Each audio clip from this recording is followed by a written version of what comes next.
Tonight, more blockades, more Canadians directly affected, and more pressure on a government in search of a solution. You are not going to arrest your way through this process. Plus, Wet'suwet'en pipeline supporters speak out. Disruptor in chief, Mike Bloomberg enters the Democratic Party debate. Why don't we find a way to take their money? Pursuing Canada's human traffickers, we've got exclusive access. And coronavirus self-quarantine in Canada's Chinese community. It's better to be safe. Why so many say it's just the right thing to do. This is The National.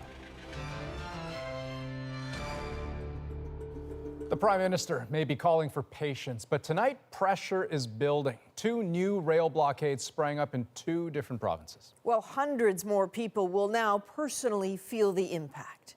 Via Rail says it has begun delivering temporary layoff notices, and Canada's premiers want the Prime Minister to do something.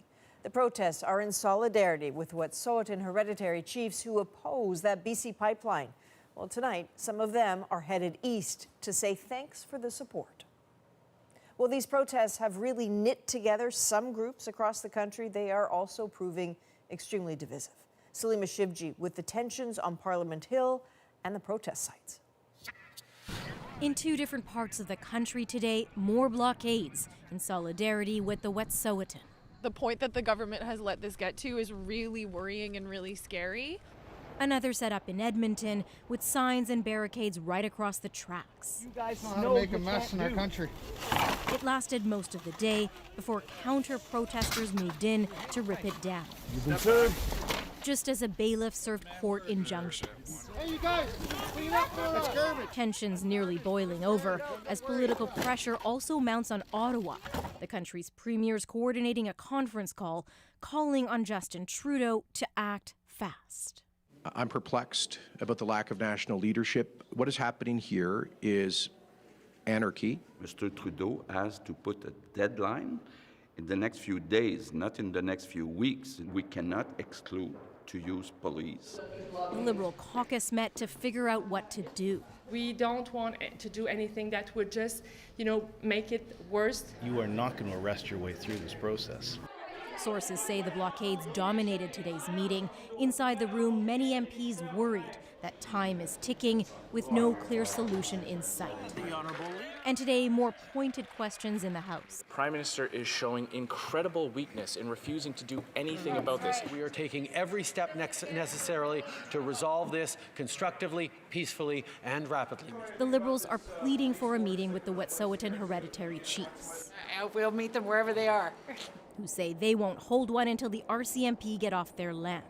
Bennett is ready to be in BC by tomorrow, just as some of the hereditary chiefs are traveling to Ontario and Quebec to meet with Mohawk supporters. And so tomorrow will be critical. The premiers urgently want to speak with the Prime Minister, and Liberal cabinet ministers will have a rare Thursday meeting. Salima Shivji, CBC News, Ottawa. Of course, the very center of this story is in Wet'suwet'en territory in northern British Columbia. The RCMP moved into a protest camp there earlier this month, arresting people blocking access to the pipeline construction site. That sparked more protests. But tonight, not far away in the community of Houston, a meeting of people in favor of the pipeline. Greg Rasmussen was there. Hoping to be heard, concerned their voices have been forgotten. I don't see no big shot politicians over here right now. If they really cared about this, they'd be here. Members of the group North Matters sponsored this meeting to drum up support for the pipeline in the town closest to the disputed territory. I say 99.9% everyone's for it. You want to see people succeed, right? You want to see Canada prosper and BC to prosper. About 200 people, mostly non-Indigenous, file into a theatre for the meeting. They came to hear these Wet'suwet'en community members who support the project. I want to see the people working. I'd like to see this community flourish, as well as the economy.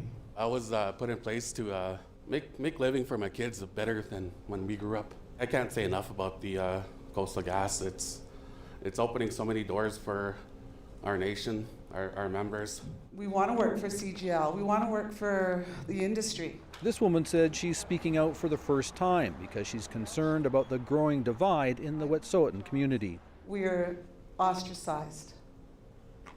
And it's not fair. Just because we want to work. We're from an industrial town. We've always worked for industry.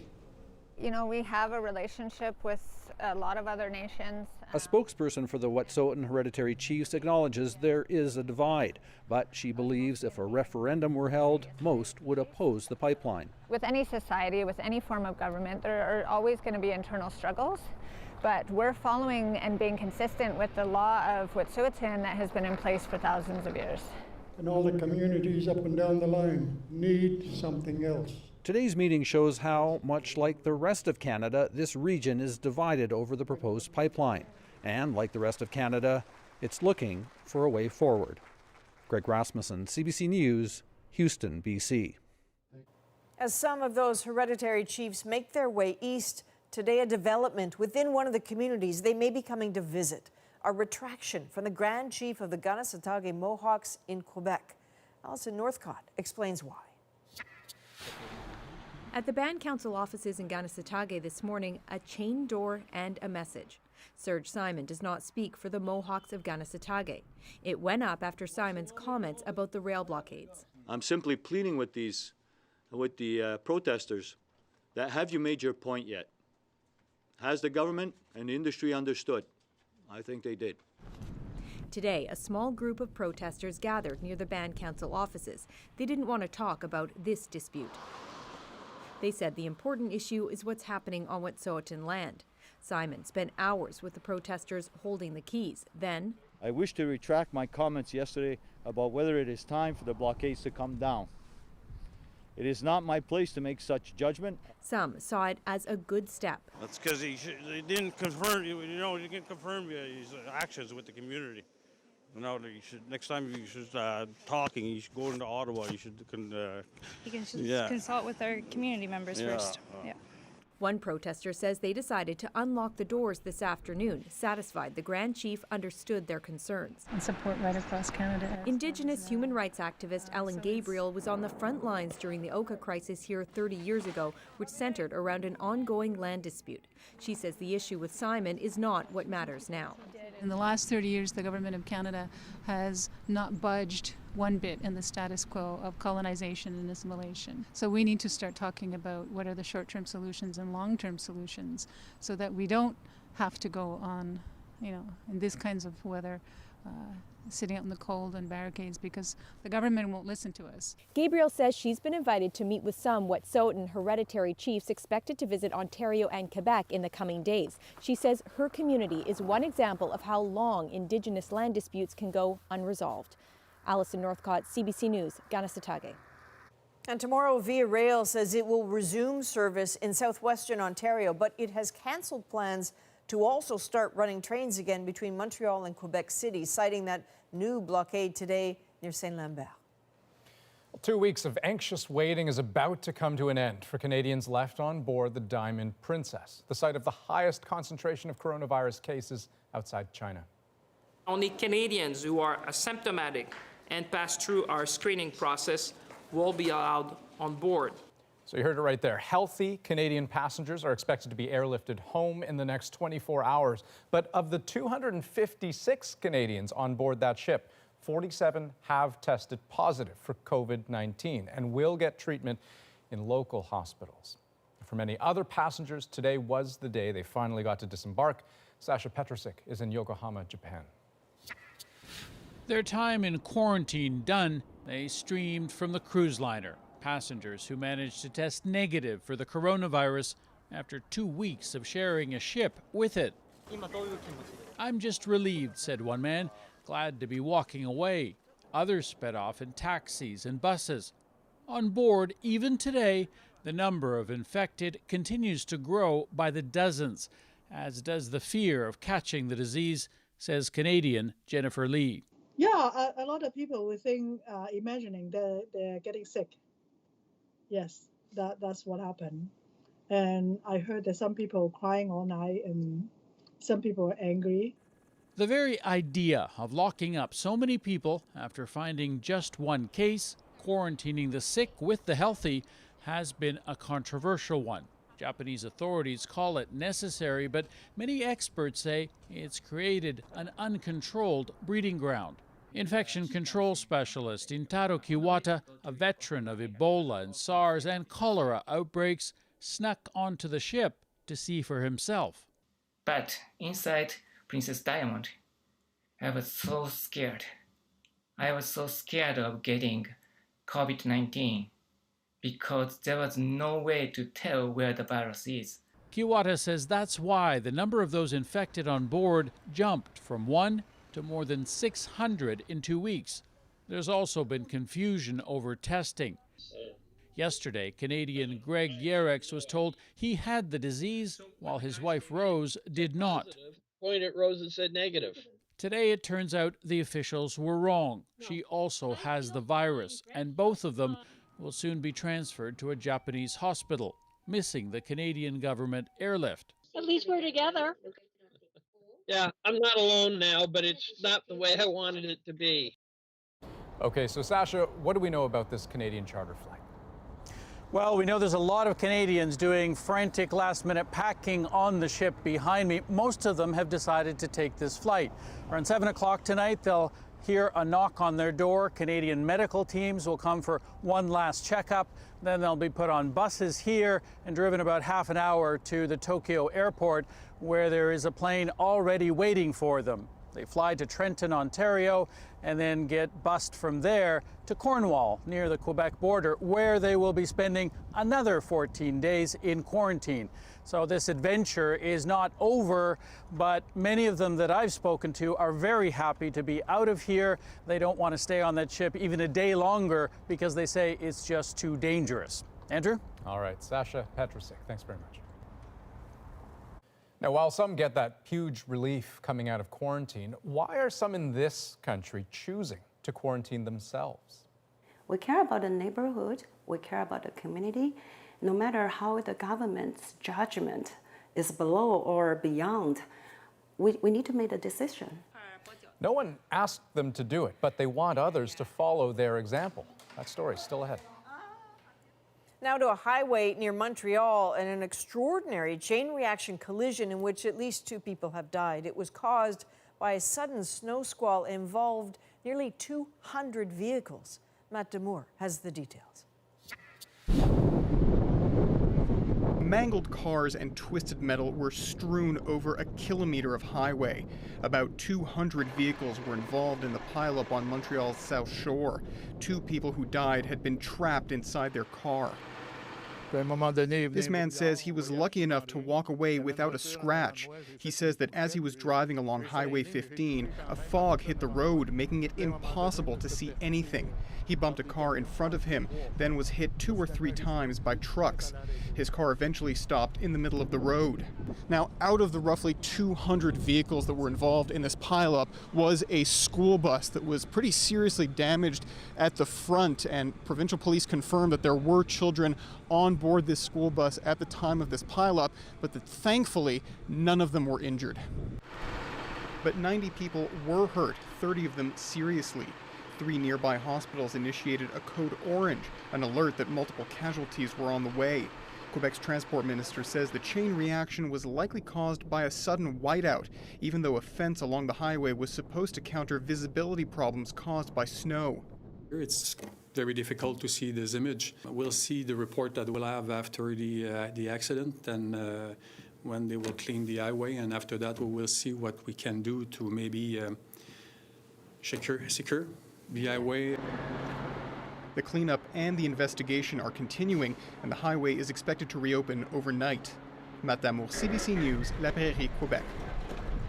Wow, okay. The U.S. Democratic Party is just days away from the Nevada caucuses, the next step in choosing their presidential nominee. And Nevada is where the top candidates are debating tonight, with a twist. Mike Bloomberg. Susan Ormiston looks at why that is a big deal. Mike Bloomberg, the billionaire, former New York mayor, is the Democrats' disruptor. rarely campaigning, instead flooding America with ads, like one during the Super Bowl, spending like no other candidate ever, more than $230 million already of his own money. I approve this message. Polls have showed Trump winning swing states around the country. We cannot let that happen. Bloomberg is focused on targeting swing states in the general election rather than compete with Democrats for popularity in those small, early contests. The strategy's apparently worked. 2/3 of voting Americans have seen a Bloomberg ad, and polls show him running third nationally, aggravating the top contender, Bernie Sanders. Okay. Mike Bloomberg worth $60 billion.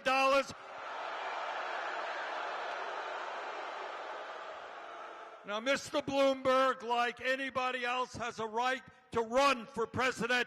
He does not have a right to buy the presidency. Jim McLaughlin is a pollster for Republicans. The whole idea of a billionaire businessman trying to buy the Democratic primary he got rich on Wall Street, it's going to make it real tough for a lot of these left of center type primary voters to vote for Mike Bloomberg in a general election. In 8 previous debates, Bloomberg was absent. He didn't meet the criteria. Well, I would be happy to debate. It's up to the Democratic Party. With rules changed, he's in Nevada tonight, a front-runner and a target. Tonight is the tease. Bloomberg's real viability test comes when he begins to compete for delegates, finally. And that's March 3rd, the so-called Super Tuesday, when a whole chunk of states and Democrats vote for their favorite to try and beat Donald Trump. Susan Ormiston, CBC News, Washington. It is a sad refrain, but tonight it is necessary to say it again. A humanitarian crisis is unfolding in Syria. Hundreds of thousands, many of them children, are fleeing violence in the province of Idlib. But as Briar Stewart shows us, increasingly the situation they're running into is as dangerous as what they're running from. Even in Syria, where millions have been fleeing war for nearly a decade, the scale of what's happening now is catastrophic. We fled because there was more shelling, he says. We came here, but there was even more shelling. Now we don't know where to go next. Since December, 900,000 people have been displaced by the escalating violence in Idlib. It's where the Syrian regime, backed by Russian air power, is trying to take out the remaining opposition forces. And today, Turkey warned that if the military advances don't stop, it will launch its own. The Idlib offensive is only a matter of time, said the Turkish president today, signaling the fighting could soon get even worse. Officials say that nearly 300 civilians were killed in attacks this year, including 3 in this airstrike yesterday. Some of those victims were treated by Dr. Mohammed Abrash, a surgeon working at a hospital nearby. The situation is going worse and worse, and there is no way to go and where to be displaced. And the frigid temperatures are making it all the more dangerous. The UN says as many as 50,000 people are sheltered out in the open and under trees, while others huddle in tents. There are daily reports of children dying. Imagine the grief of a parent who escaped a war zone with their child, only to watch that child freeze to death. Today there were calls from UN officials to end the hostilities in Idlib, but Dr. Abrash says no one on the ground believes that will make any difference. They just sitting on the chairs, having their lunch, talking, giving their statements. So the United Nations is doing nothing for us. He says instead Syrians weary from years of war are running out of safe places to go. Briar Stewart, CBC News, London. Many Syrian children have known nothing but war their entire lives. In an effort to keep his daughter from screaming or crying or being afraid through terrifying airstrikes, one father has tried to turn these moments of horror into something entirely different. في طيارة اللي هي قذيفي قذيفي احنا كل جديد بضحك طلعت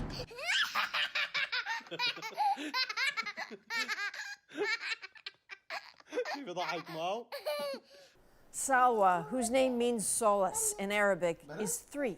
When the shelling starts, she and her dad, Abdullah, laugh.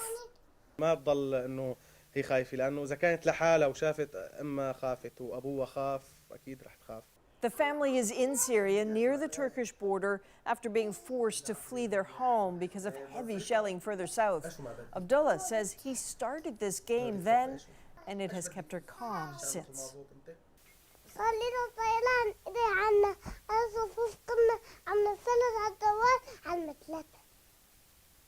بعدين شو صار؟ بعدين مو صار بعدين نحن صرنا نضل كلمة صرت ابكي واضحك ابكي واضحك ابكي واضحك. It's a good dad. No question. Time for a quick break. When we come back. Right now I'm paying $85 a month. Well, Canadians pay some of the world's highest cell phone bills. But next, the proposal that could change that. Why doctors ask their patient to play her violin during brain surgery. And exclusive access where cameras have never been allowed before. When you follow the money, you see where it ends up. Pursuing human traffickers through the money trail they leave behind. We're back in 2 minutes.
Canada's telecommunications watchdog is chewing on big changes to cell phone service. The CRTC is re-examining how the big 3 providers control the business. David Thurton looks at what it all might mean for consumers. My last one was $200. Canadians griping about their cell phone bills is not new. They're ridiculously high. Can't believe the rates we pay here. Right now, Canadian cell phone plans are among the most expensive in the G7. What is new? Political pressure and a regulator flexing its muscles. We've heard loud and clear from Canadians that their cell phone bills are a concern to them. Normally, the CRTC takes a hands-off approach to Canada's wireless market. Bell, Rogers and Telus, or the big 3, exercise market power in many areas across Canada. And now the CRTC is considering whether it should force the big 3 to let smaller companies use their networks. $19 for unlimited calling in Canada. Jeff Nasir got a great deal from small provider Sugar Mobile Do you want to take a bite out of your phone bill? before the company's use of other networks was shut down. Right now I'm paying $85 a month. It gives me data, it gives me unlimited calling, but it's pretty much almost 4 times what I was paying with Sugar Mobile for very similar products.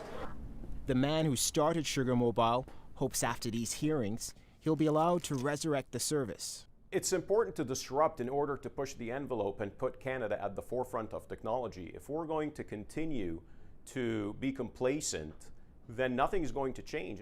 Bell and other major phone providers oppose this kind of change and more CRTC intervention. If for the first time ever the CRTC does a full 180 shift towards mandating access to wireless networks that multiple providers have been building, it would be a bad outcome. Bell's CEO calls these hearings a tipping point, which could impact the company's future investment in upcoming technologies. David Thurton, CBC News, Ottawa. We're following several other stories across Canada tonight, including continued criticism of Ontario's new license plates. Safety experts are sounding the alarm while this minister is desperately telling people these plates are great and people like them. Just yesterday, the provincial government said it had full confidence in its new double blue plates. Today, it's admitting there's a problem and says it is working with the company that designed the plates to find a solution. Concerns were raised over the weekend by a police officer who said the new plates are very hard to read at night. Look at these buffalo just escaped out of this trailer. You certainly don't see this every day. A herd of bison in northwestern Alberta made a run for it last night after breaking out of the trailer transporting them. Officials say the bison are still on the lam. They are asking people who come across them not to approach the massive animals and to contact the RCMP immediately. Next, why some families here in Canada are choosing to self-quarantine from the coronavirus. I feared that they would say things or like stay away from me just because my grandparents were coming home. Some of the many reasons people opt for isolation, even though they've never been to the epicenter of the outbreak. And later, Prince Harry and Meghan set a date for their royal departure, but Buckingham Palace leaves the door open for their return. We'll be right back.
Welcome back. With at least 75,000 infections worldwide, just over 2,000 of them deadly, the COVID-19 outbreak, the coronavirus, is far from over. But while we're still nowhere near a vaccine, China has approved a new treatment. Christine Birak takes a closer look. Patients with COVID-19 will soon be getting the antiviral, but does it work? Favilavir was originally developed to treat nose and throat inflammation. China says it's tested the drug on 70 patients with the virus, but Canadian doctors say it's impossible to know whether it helped. It's an uncontrolled trial, so they gave this drug to a bunch of people. It's not a drug that was intended for this use. They say the people got better, but they may have gotten better anyway. Similarly, 2 other medications have been tried outside of China. An Ebola drug was given to an American man who fully recovered, and a patient in South Korea improved after using a drug combo for HIV. China has now launched more than 80 trials testing different treatments. The World Health Organization is trying to structure some of those trials so that the data meets a certain criteria. But scientists here at home are doing testing of their own. That's part of our Infectious Disease Association in Canada that's actually trying to set up trials before this hits Canada so that we'll actually be able to make meaningful observations about whether or not these drugs work or don't work. Inside the hospital that treated Canada's first case of COVID-19, Dr. Samira Mubaraka is trying to figure out what parts of the virus to try and target with antivirals and vaccines. This has been a blistering pace, I have to say. Antiviral drugs are given to people who are already infected to stop the virus from multiplying. Vaccines prevent people from getting infected in the first place. So essentially it boosts the immune system in a very specific way that actually allows the host to fight off the virus before it can even start an infection. So it's a very important area of discovery. The WHO is also considering hyperimmune globulin therapy, which involves taking antibodies from the blood of a patient who's recovered from COVID-19 and giving them to a sick person. It just gives the new patient's immune system a vital push at the time it needs it. But it has to be carefully timed, and it's not always successful. Scientists will only be able to declare complete success if they have treatments to fight COVID-19 and a vaccine to prevent it. Both will take time. Christine Birak, CBC News, Toronto. Now, until that crucial vaccine appears, mandatory quarantine in China remains a key line of defense. But there's another kind we don't hear much about here in Canada. We're talking about mainly Chinese families voluntarily going into isolation. I met one family encouraging others to follow their lead. Making dumplings with the family. Nothing unusual here, except for the reason why they're all here. They all think it's possible they're infected with the coronavirus. Even now, nobody can tell how long it takes people to get an infection, you know? So we need to be very cautious. To escape the outbreak, Carmen Guo put her parents and daughter on a flight from Beijing to Toronto. They were healthy, but once they arrived, out of an abundance of caution, they decided to go into a kind of self-imposed exile, total isolation, to avoid even the smallest chance of infecting others. That was more than 2 weeks ago. And to be clear, nobody asked them to do this. They just did. This is a responsibility. We are try our best to keep the community safe. Carmen also asked her son, Kingsley, to stay with friends. He was not to come into contact with the rest of the family arriving from Beijing.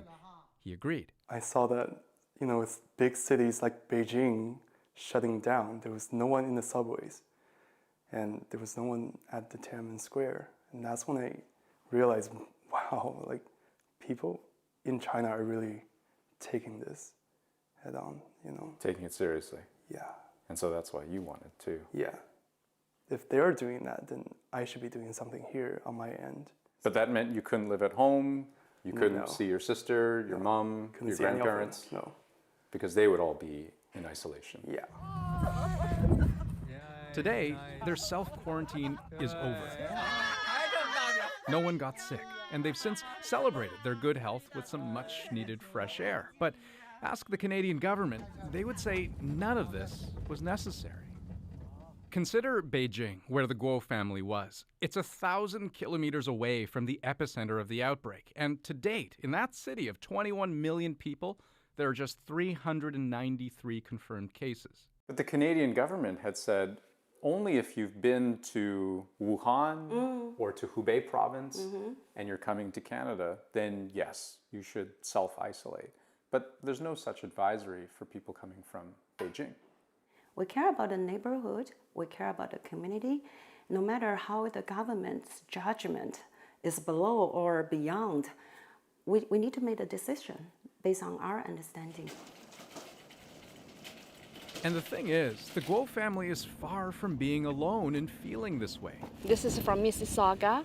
A quick scan of Chinese social media in this country shows there are hundreds of travelers and their family members willing to self-isolate. And what's more, there are hundreds more volunteers willing to bring food, supplies to those who stay home. And all over the country, we have about 33 groups, cover 6 provinces and almost 33 cities. We're all just volunteers. The kindness of strangers is no small thing, but there is also a complexity here. Did you feel that there was a pressure on you?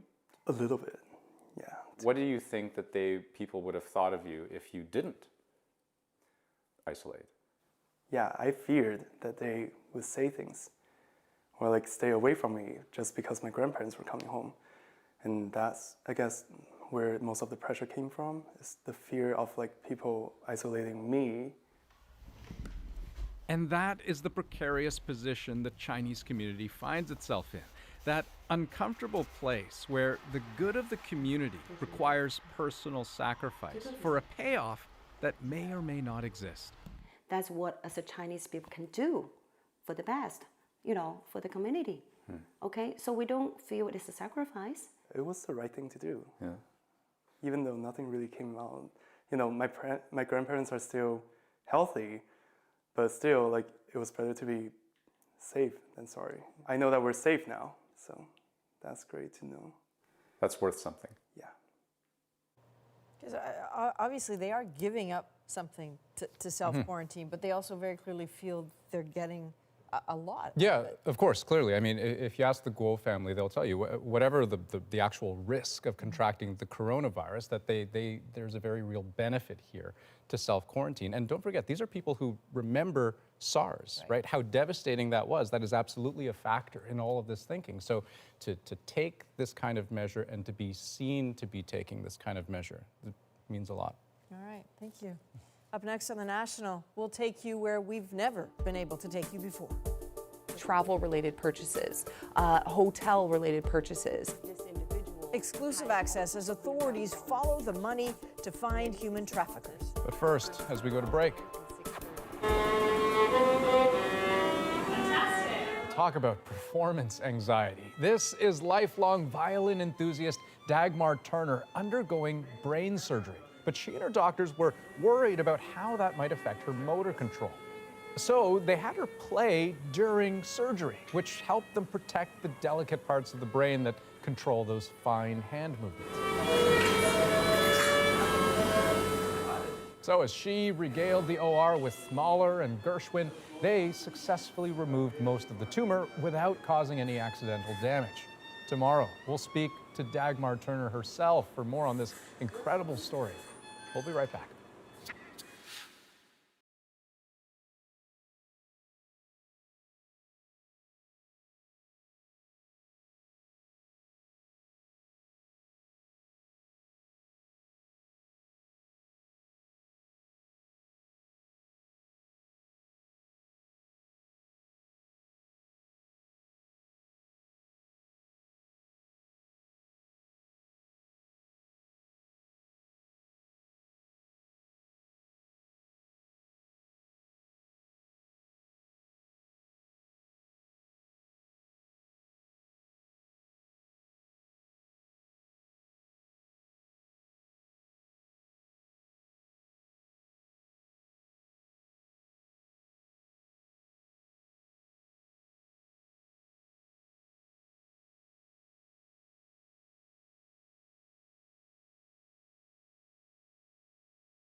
Human trafficking is one of the fastest growing crimes in Canada, often linked to the sex trade. It takes place in the shadows and targets the vulnerable.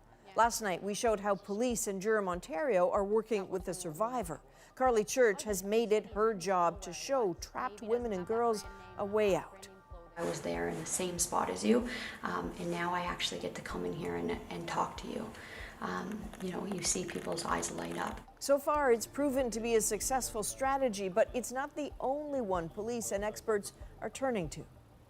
Money is a key part of the sex trafficking transaction, so follow the money and you might just find the traffickers. It's a strategy one federal agency is actively pursuing, and it gave Thomas Degla rare access to show how it operates. Who would guess? High above downtown Ottawa, there's a secretive federal agency targeting shadowy crime and the money behind it. Their work has gone unseen until now. Never before have they allowed cameras inside for a look at this. What we're seeing on the left screen here is an example of a suspicious transaction report. There were cash deposits being Canada's Financial Intelligence Unit, FinTrack, flags to police signs of suspected money laundering for sex trafficking. Those email addresses and aliases could be hiding women held against their will. This individual had almost $200,000 in cash deposits. Many of these deposits occurred between 12 a.m. and 6:30 a.m. So irregular banking hours that you don't necessarily see. Red flag number one. There you go. An intelligence analyst is showing us a real string of dubious transactions. Travel-related purchases, hotel-related purchases. We've agreed to conceal her name given the sensitive nature of her work, helping identify suspected traffickers and support their victims. What black and white financial intelligence can do is corroborate their testimony. Human trafficking leaves a money trail, and experts know what to look for. Like lingerie purchases, motel rooms booked for several nights, and constant one-way travel, not to mention big cash deposits late at night. Banks and other institutions make the disclosures, then FinTrack helps connect the dots. It's known as Project Protect, the brainchild of Barry McKillop.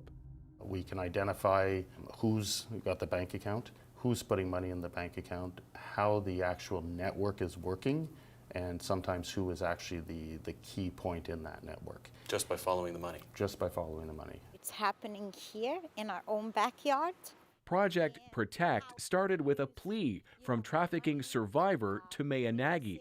In 2015, she was left fuming after the prosecution of yet another trafficker fell apart. He put the victim on fire. He caught her. He basically tortured this Canadian girl here in Canada. She says the case hinged only on the victim's word against his, and Nagy soon realized there was a better way to bring down pimps. Because of money.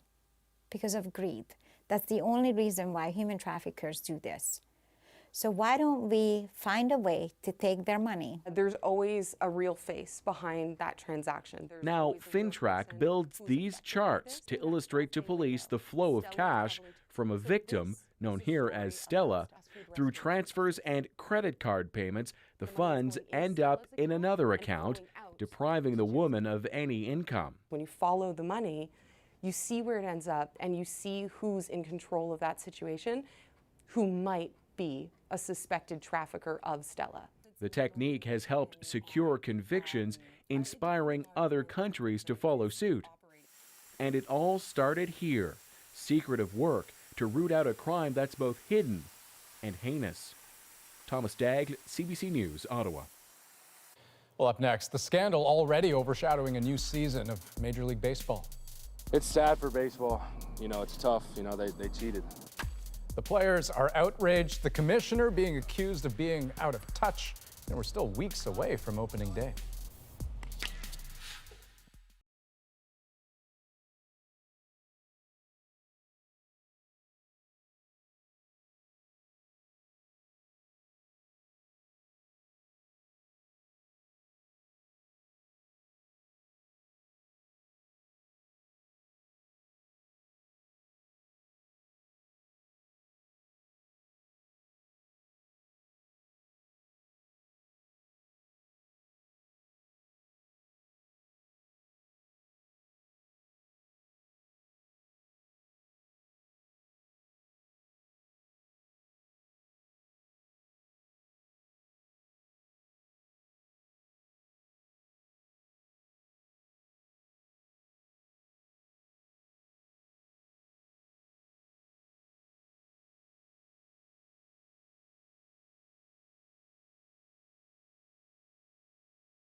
I'm Michelle Shepard, filling in for Jamie Poisson.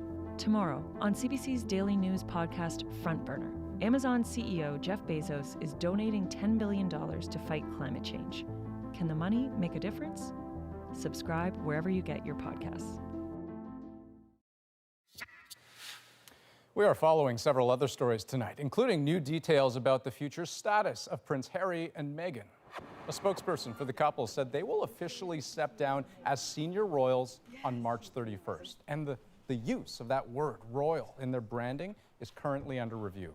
Earlier this year, the Duke and Duchess of Sussex announced plans to become financially independent and to split their time between the UK and North America. The couple has been here in Canada with their son Archie for much of this year. And NASCAR driver Ryan Newman was released from hospital today in Florida. His wife took this video as he left with his 2 daughters. Now, Newman was seriously injured on Monday in this violent crash on the last lap of the Daytona 500. He was in the lead, seconds away from the finish line, when his car spun out and crashed. It would have been his 2nd Daytona title. Baseball's return is more than a month away, but its latest scandal is threatening to overshadow the season. A month after the Houston Astros were punished for stealing opponents' signals, Jamie Strachan tells us players at spring training are getting angrier by the day. Spring training is supposed to be about fresh starts and new beginnings. Not this year. It's snowballing. I think it's pretty obvious that, whatever the commissioner thought he didn't do it very well. Baseball's traditionally tight fraternity where players rarely criticize each other has been shattered. The game's biggest names not shy to share their opinion. It's sad for baseball. It's tough. They cheated. And, I don't agree with the punishments. The players not, getting anything. It's a level of anger that has surprised longtime baseball watchers. The venom that's out there. I didn't see that coming. I thought there'd be a few guys popping off, but not everybody. The Astros were fined a few $1 million and lost a couple of draft picks. Major League Baseball didn't suspend any players, and the team will keep its 2017 World Series title. What should have happened was, the commissioner vacated their championship, and then we move forward. In some ways, it seems every time baseball's beleaguered commissioner tries to calm things, they get worse. The idea of, an asterisk or asking for a piece of metal back seems, sort of a futile act. People always know that there was something about the 2017 World Series that was different. Calling the World Series trophy a piece of metal. I don't know if the commissioner's ever won anything in his life. It's been such a bungled PR effort, stars from other sports are offering advice. In a tweet, NBA superstar LeBron James says Manfred must listen to the players. If someone cheated me out of winning the title and I found out about it, I would be irate.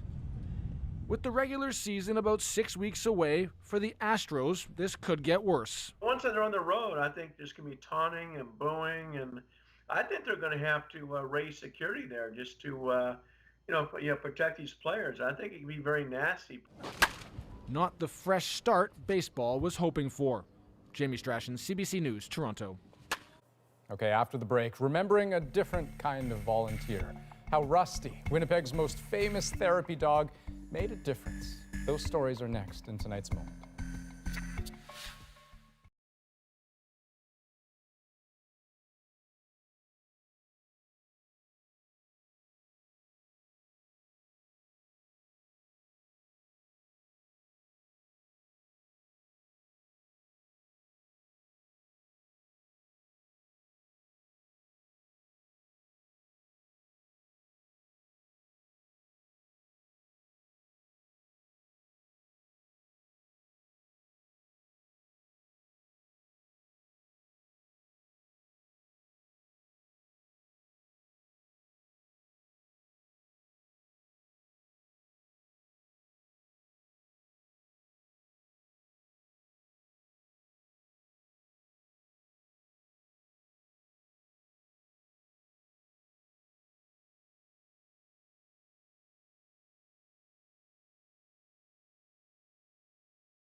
This winter, food will fly, and chefs will battle.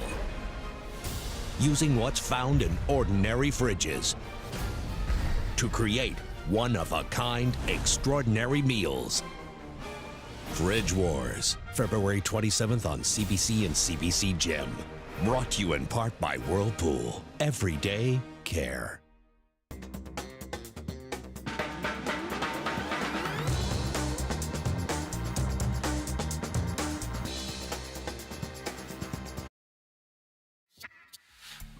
This handsome fella is Rusty. He was a therapy dog in Winnipeg for over 10 years, clocking in more than 2,000 service hours, bringing a sort of calm wherever he went. After 18 years packed with service, Rusty passed away from cancer, but he is leaving behind a legacy in a community that he greatly impacted. A few of those stories are our moment. Rusty volunteered at St. Boniface Hospital, but something that was lesser known was that he actually came to the Health Sciences campus at Health Sciences Center. Rusty is a calming presence, de-stressing kind of thing for both patients and myself as a student. We all knew him as the glasses-wearing dog, and from the time that I met him until the last time that I saw him at grad. Rusty actually won the Friends of the Class of 2019 award. Definitely is a local celebrity here. I think he's a household name.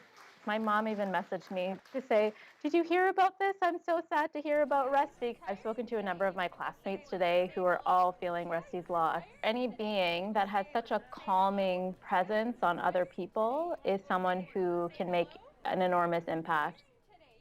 Okay, well, not taking those glasses off, throwing them off, or chewing them is testament to Rusty's patience. But also, you heard her talk there about being at the university with the students. Yep. Helping during exam time. Rusty also spent a lot of time with patients who were in palliative care, which must have meant a lot. Yeah, and I mean, just the sheer number of people with whom he had contact and who he had an effect on. I mean, there are lots of therapy dogs out there, but it seems in that particular community, few quite like Rusty. Or 18 years old. The ripe old age of 18. That's the National for this February 19th. Good night.